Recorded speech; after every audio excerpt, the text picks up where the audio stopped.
বলছে যে পিআর সিস্টেমে না হলে আমরা নির্বাচনে যাব না। তাহলে পিআর সিস্টেমে যদি তুমি রিজিড থাকো তাহলে সারা দেশে তুমি তোমার প্রার্থী ঘোষণা করছো কেন? এটা স্ববিরোধিতা।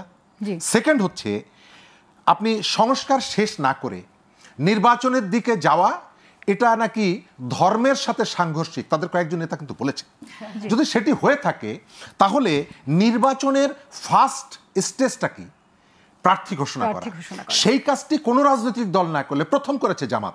তাহলে সে তার যে বক্তব্যটা দিচ্ছে তার সাথে এখানে একটা সাংঘর্ষিক জায়গা আছে। তৃতীয়ত হচ্ছে আপনি দেখেন যে তার পলিটিক্সের জায়গাটা কি, সে আল্লাহর আইন চায়, এটা তো বলে, কোরআনের শাসন চায়। তাহলে মানবরচিত এই সংবিধানের দাড়ি কমা সেমিক্লোন নিয়েও সে কিন্তু উপস্থিত থেকে সেটা নিয়ে তুলছে। সে কিন্তু বলছে না যে এটি মানবরচিত একটা মতবাদ সংবিধান, আমি এইটার মধ্যে নাই, আমি এই কারণে ক্ষমতায় যেতে চাই এবং ক্ষমতায় গেলে আমি এখানে আল্লাহর আইন প্রতিষ্ঠা করব। অর্থাৎ সে গাছের উপরেরটাও খেতে চাইছে, তলেরটাও কুড়াতে চাইছে। এখন মির্জা ফখরুল ইসলাম আলমগীর যে শঙ্কার কথা বলেছে, এই শঙ্কাটা আমারও আছে। আপনি প্রায় খেয়াল করবেন যে সরকারের কেউ কেউ এই বিতর্কের মধ্যে জড়িয়ে পড়েছে।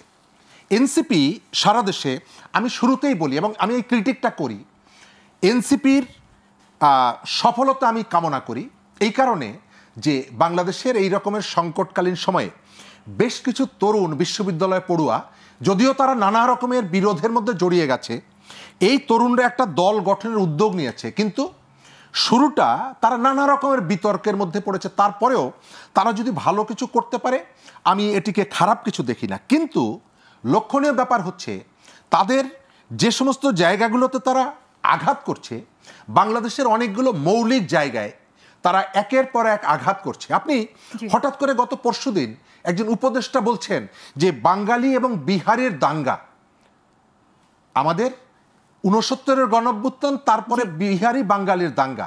আমি তো ৬৯-এর পরের ৭০-এর নির্বাচন, তারপরে মুক্তিযুদ্ধকে চিনি, আপনি সেটিকে বিহারি বাঙালির দাঙ্গা বলছেন। আবার এই যে তরুণরা তারা প্রায় বলছে যে এই কাজগুলো না করলে নির্বাচন হতে দেব না, আমরা যে দাবিটা করব।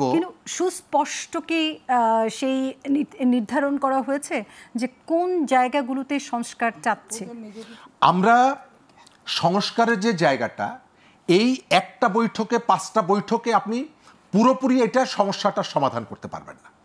আমাদের 5 দশকের যে জঞ্জালগুলো, এটা পরিষ্কার করার জন্য আপনাকে সময় লাগবে।